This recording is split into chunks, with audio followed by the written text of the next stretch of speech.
నమస్కారం. ప్రస్తుతం మనతో పాటు జ్యోతిష్య బ్రహ్మ నవరత్న నిపుణులు, ప్రముఖ ఆధ్యాత్మికవేత్త, ప్రముఖ జ్యోతిష్య వాస్తు పండితులు బ్రహ్మశ్రీ ఉమామహేశ్వరరావు గారు ఉన్నారు. వారితో మాట్లాడిద్దాం.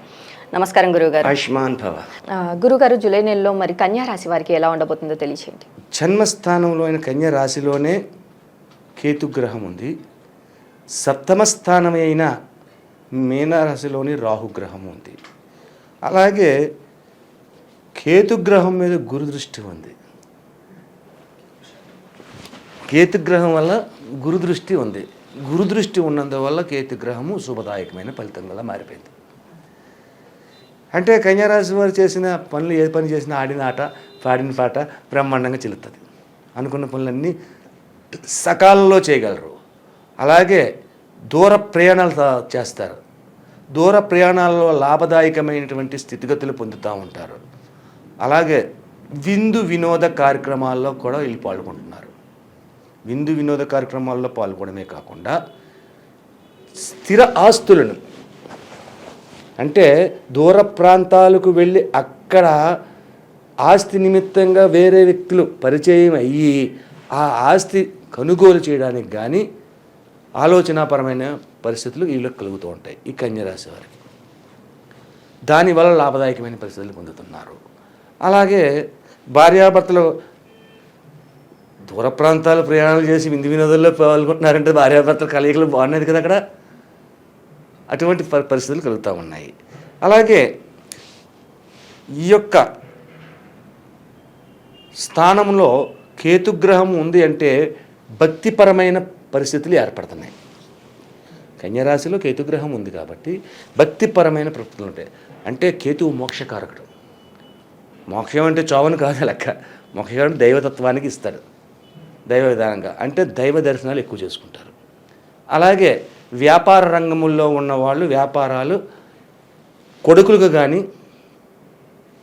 మిత్రులకు కానీ వేరే వాళ్ళకి కానీ అప్పచెప్పి వెళ్ళినా వీళ్ళు వ్యాపారానికి నష్టదాయకమైన ఫలితములు కలగవు, లాభదాయకమైన ఫలితాలే పొందుతున్నారు.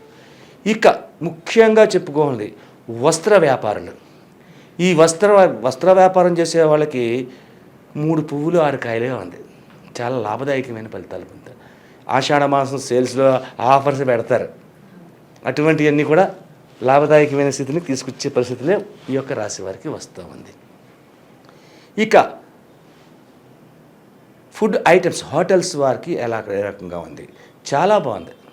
హోటల్స్ నడిపే వారికి కూడా, ఎందుకంటే హైదరాబాదులో ఉన్నవాళ్ళు రాజమండ్రి వెళ్ళారు, రాజమండ్రిలో ఉన్నవాళ్ళు హైదరాబాద్ వచ్చారు.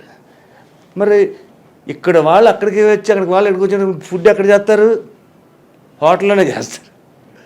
అయ్యో ఇంత దూరం వచ్చాం, మంచి ఫుడ్ చేయాలి, 100 రూపాయలు పెట్టి తినేదానికి 1000 రూపాయలు పెట్టి తినడానికి ప్రయత్నం చేస్తారు. అటువంటి విధంగా లాభదాయకమైన స్థితులు ఈ యొక్క హోటల్స్ వారికి లాభదాయకమైన పరిస్థితులు కలిగి ఉన్నాయి కన్యరాశిలోని.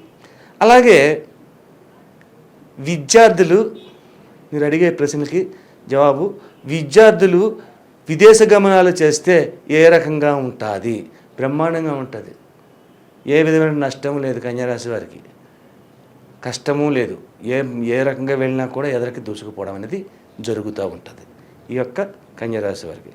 కన్యరాశి వారు ముఖ్యముగా పరిహార విధంగా చేయవలసింది ఏం చేస్తే ఇంకా శుభదాయకమైన ఫలితములు పొందుతారు, ఇంకా శుభదాయకమైన ఫలితాలు పొందాలి.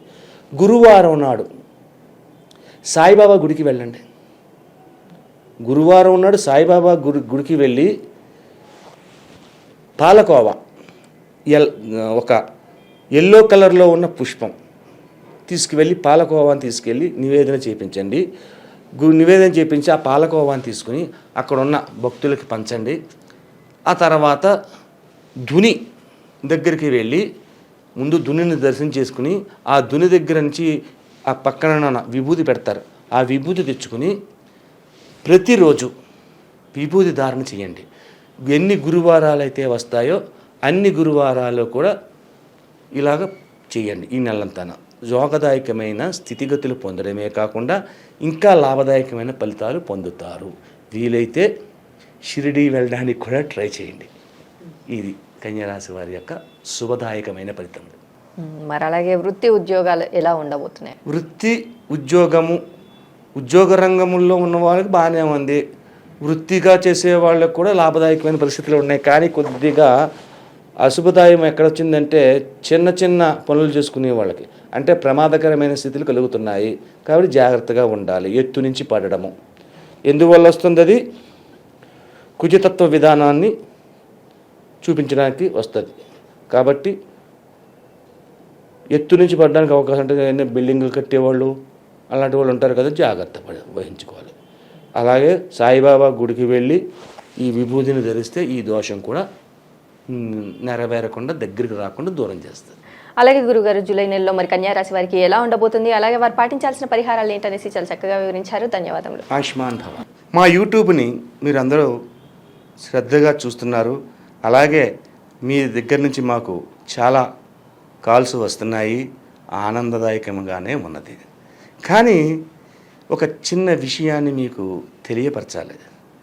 ఏమిటి అంటే, మనం చెబుతున్నది తిథి వార నక్షత్ర యోగ కరణములతో పాటు గ్రహ సంచారమును చూసుకుంటూ గోచార ఫలితాన్ని మాత్రమే చెబుతున్నాం. అంటే వెంకటేశ్వరరావు అనే పేరు వాళ్ళు ఉన్నారు. వెంకటేశ్వరరావు ఎంతమంది ఉన్నారు? కొన్ని కోట్ల మంది ఉన్నారు. అందరికీ ఒకటే ఫలితం రాదు. అలాగే ట్విన్స్ పుట్టారు, రాముడు లక్ష్మణుని పేరు పెట్టారు. వాళ్ళిద్దరి జాతకం ఒక రకంగా ఉండదు, రకరకాలుగా మారిపోద్ది. అలాగే మనం చెప్తున్నది గోచార ఫలితంలో చెప్తున్నాం కాబట్టి 100% మీ జాతకం కాదు. మీకు కొన్ని పాయింట్స్ మాత్రమే కలుస్తుంటాయి. ఒక 50% 60% కూడా కలవచ్చు. ఉన్నదంతా కరెక్ట్గా మీకు అనువదించడం జరగదు. కాబట్టి ఇది తెలుసుకోవాలంటే మన స్వజాతకము అంటే ఏ తిథి వార నక్షత్ర యోగ కరణాల్లో పుట్టాము, ఏ నక్షత్రంలో పుట్టాము, అటువంటి సమయంలో పుట్టాము, దీని వలన జరుగుతున్న గ్రహ బలం ఏంటి అన్నది. అంటే ఇక్కడ మనం చెప్పుకోనిది ఒక్క గోచార చక్రాన్ని మాత్రమే చూసి చెప్తున్నాం. అదే మీ జాతకాన్ని చెప్పాలి అంటే రాశి చక్రం చూడాలి, భావచక్రం చూడాలి, నవాంశ చక్రం చూడాలి, ఇంకా చాలా చక్రాలు ఉంటాయి. ఎన్నట్లకంటే ముఖ్యమైనది ఈ 3 చక్రాలు మేము చూసి చెప్తాం. చూసినందువల్ల మీకు 100% వస్తుంది. దాంతోపాటు మీ ముఖ కవళికలు, మీ ముఖ వర్చస్సు, మీ యొక్క చేతి రేఖలు, మీ యొక్క నాడి, ఇటువంటివన్నీ తెలుసుకుంటే 100% తెలుసుకుని శుభయోగమైన ఫలితాలు పొందుతారు.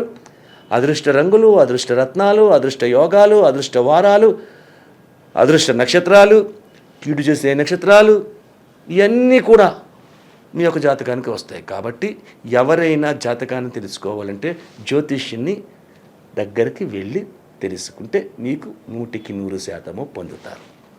నమస్తే.